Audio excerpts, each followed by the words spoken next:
Tonight, the cross-country storm now finally here in the Northeast and the Midwest with heavy snow, wind, and rain. The flooding threat and the risk for thunderstorms across the Southeast and Mid-Atlantic, while the snow in northern New England. Plus, the pattern change underway after this storm moves through the Arctic air that could be felt for millions over the next week. And tonight, we remember the 30-year anniversary of one of the largest and most impactful snowstorms of all time. Weather Central Weekly starts right now.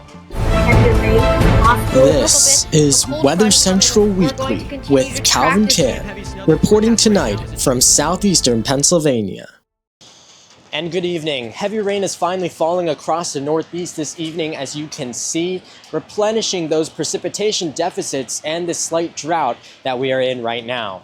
Meanwhile, thunderstorms are occurring and happening all across the Southeast.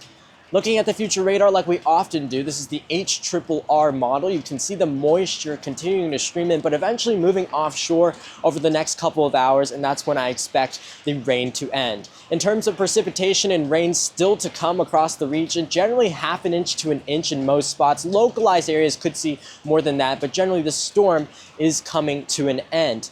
And in terms of the wintry aspect of this storm, still lots to come across northern New England, in places like New Hampshire, Vermont, and Maine, where currently winter weather alerts are in place for you guys. 2 to 5 inches of snow is possible in the hours to come. And this storm will mark the end of a brief January thaw that we saw over the past couple of days. Warmer than average temperatures across much of the eastern 2/3 of the country now coming to a close. In fact, the cold air will come in so strong that we could see a few snow squalls and snow showers come into the picture in the Ohio Valley tomorrow morning, which could drop up to an inch of snow in some places. The latest Climate Prediction Center outlook indicating the cold air is here to stay. You can see the blues indicating confidence in below average temperatures. Much different picture compared to what we saw last week, that's for sure, as we saw warmer than average temperatures across the east, and now it is the complete opposite. Meanwhile, the west coast will be heating up as a heat dome builds back in.